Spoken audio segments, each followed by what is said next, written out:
Hey guys, it's time for my final election prediction video. I'm pounding the gavel.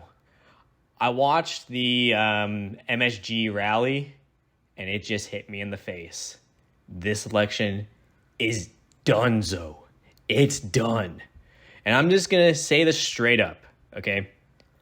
I've been predicting these elections since 2012. I know it's not that long ago. And I've got it right every single time. So, I'll take a little bit of pride in that. That being said, if I'm wrong about this one, I'll leave the video up. You guys can chastise me all you want.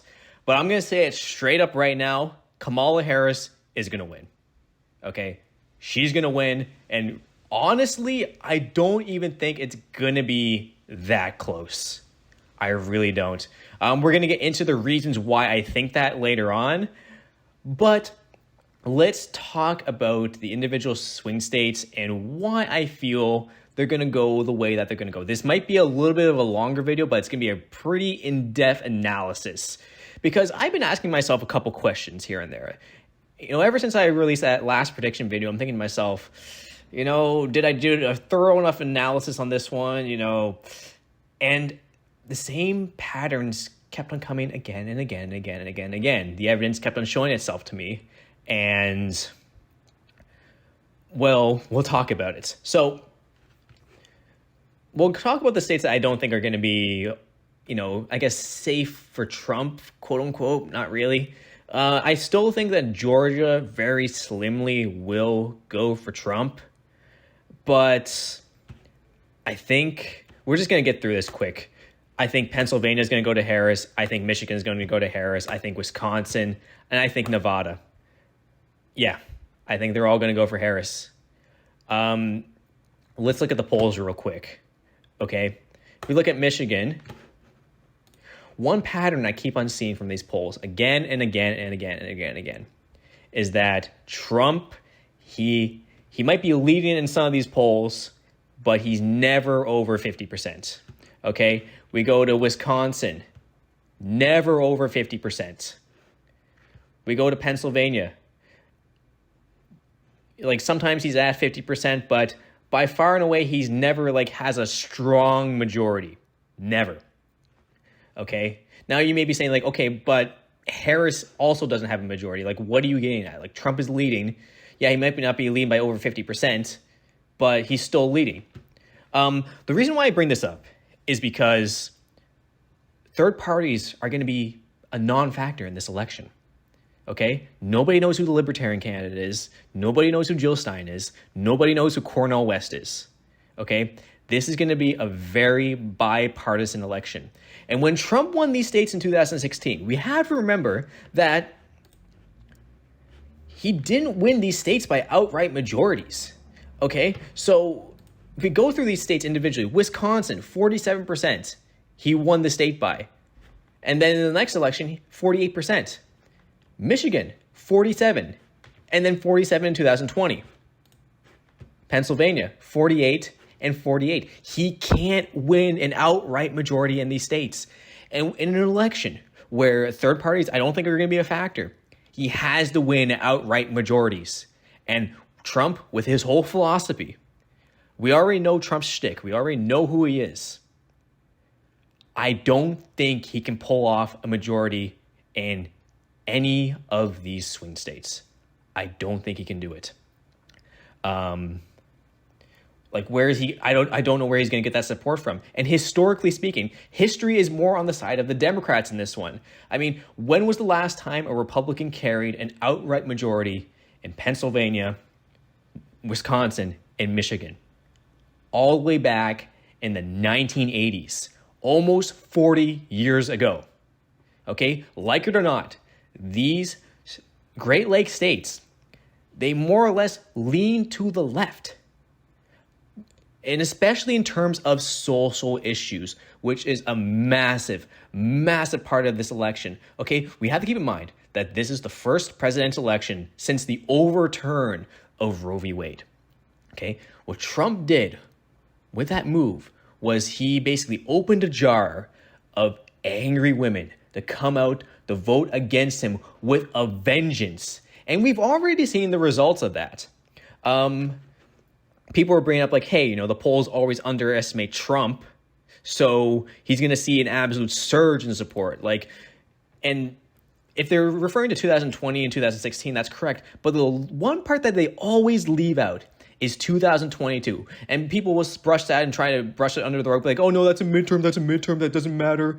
We got to remember that 2022 had very high turnout for a midterm election. Okay, this was right after the overturn of Roe v. Wade, and Trump is blamed for that. Okay, and what happened when 2022 came around? All these polls and everyone was saying like, oh, red wave, red wave, red wave. And what happened when the election came around? Well, let's show you. All the MAGA-picked Trump-like candidates lost. Okay, Tudor Dixon lost. Dr. Oz lost. Herschel Walker lost. Blake Masters, Doug Mastriano, Carrie Lake, and Adam Laxalot, they all lost. And most of them were Trump-like, MAGA, Trump-picked candidates. Okay? This is what happens when you make people angry. That makes people enthusiastic. Okay? Trump right now is hemorrhaging female support. You cannot win an election if you're hemorrhaging female support. Women make up 53% of the electorate. Okay, if we go back to 2016, so Trump, he got 41% of the female vote. But Hillary Clinton only got 54%. We fast forward to 2020, Trump at 42, but Joe Biden with 57. And knowing how close that election was, that kind of sealed it up for him. So Trump, he is gaining with Black and Latino men. People keep on pointing that out over and over and over again. But Harris is gaining with white women. More or less, this election is going to be men versus women. And with women, I feel are going to come out in droves. I feel that this election is going to have extremely high turnout. 2020 had very, very high turnout. And this one I feel is going to be just like that. And what happens when there's very high turnout? The Democrat typically wins. Okay? People have a lot of things that they're passionate about right now. And Trump, again, with his ideology, he is capped at around 45 to 48% of the country. Okay? He cannot win an outright majority. And, Michigan, Wisconsin, Pennsylvania, these are kind of like middle of the road, average American states. And I remember when I was in central Pennsylvania, I was kind of surprised to see the amount of Harris signs that were there. I remember driving through, quote unquote Republican territory.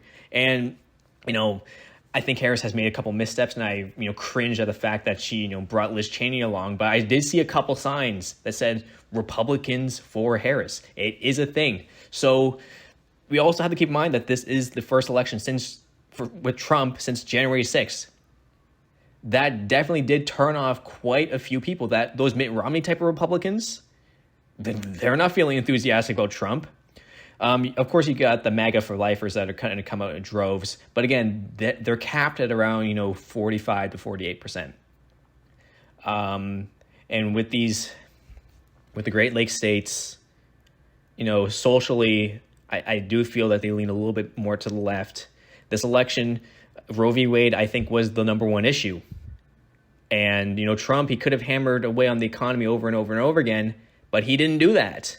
Instead, the MSG rally went on, and you have like Megyn Kelly who called him out on it, and you got Nikki Haley who called him out on it. Basically, that entire rally was this unhinged MAGA bro circle jerk. Okay? Just unhinged. Like, what was that? So no woman watching that is going to be like, oh yeah, Trump is now my guy now. He's alienating women. He's alienating independents and just trying to fire up his base. His base is not a majority of the country. So that's not going to work. It's a huge, huge blunder. So we're going to go back to the map. Okay. Arizona, I think, is going to go for Harris. Arizona, for a while, has been trending in a Democrat direction. The governor's Democratic. Both of the senators are. Well, I think, Kristen Sinema is an independent now, but the other guy, he's Democrat. The second district of Nebraska is going to go for Harris. And now I'm going to drop an absolute bombshell on you guys. Okay? This is going to be my most ballsy prediction out of all this. I think Harris is going to get North Carolina. The reason for that is even within these past 8 years, we are way more partisan than we used to be. Okay? And you have Mike Robinson, whatever his name is supremely unpopular. Okay? That combined with, angry women voters that are going to come out in droves. Just Trump being, kind of unhinged right now. And just, Robinson just being out there, I think people are going to vote straight down the line Democrat in North Carolina. I mean, it went for Obama. It's been pretty close every single election since then. I think North Carolina has a decent chance of going for Harris. I know you may be thinking, North Carolina flipping, but not Georgia. I think there's some other factors at play in Georgia that's going to prevent it from going Democrat. But by and large, this is my map. I think it's going to be a pretty solid Harris victory. In terms of the popular vote, I think Harris might get like 51, 52% of the popular votes. In terms of gaining women, I think Harris might get upwards of 60% of women voters this time around. Roe v. Wade is a pretty big deal. And I know most of the people watching this video are guys, and a lot of them can't understand this kind of stuff because I've seen comments around YouTube. I've seen countless of these prediction videos. They're always done by guys. This is a male-dominated thing. I get that. But I don't know any girl that is like, oh yeah, Trump. But I met countless guys who are like that. I just don't see it happening. Another big thing is that, I think that's pretty much it. I covered all the big points on this one.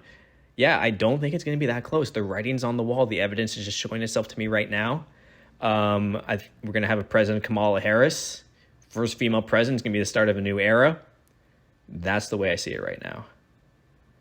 I know it seems like kind of out there for me to make this type of prediction. I'm not like, the biggest Harris supporter. I'm not even a Harris supporter at all. But I'm curious to see what you guys think. Do you think this is going to happen, or do you think it's going to be really, really close? Now, if I'm wrong, I'm a man. I can take it. I'll take it as a learning experience. We do this for fun anyway. Don't need to take it too seriously. But I'll leave this up even if I'm wrong. Anyway, Election Day is coming up really soon. This has been a very, very entertaining election. Dare I say it? This might be more entertaining than 2016. We've had drama, we've had, switch outs, we've had conspiracies, we've had controversial stories. We've had a lot of things happen. But I think one thing to take away is that I'm not feeling 2016 vibes. Kamala Harris, she's run a decent enough campaign, and I'm not getting Hillary vibes from her. I'm just not. These polls, something's just up with this. And I don't know what it is. I think we're going to see a repeat of 2022. But anyway, that's all for my prediction. Final prediction video. Hope you guys will enjoy the election. I'm going to sit down and it's going to be great. Anyway, see you guys later.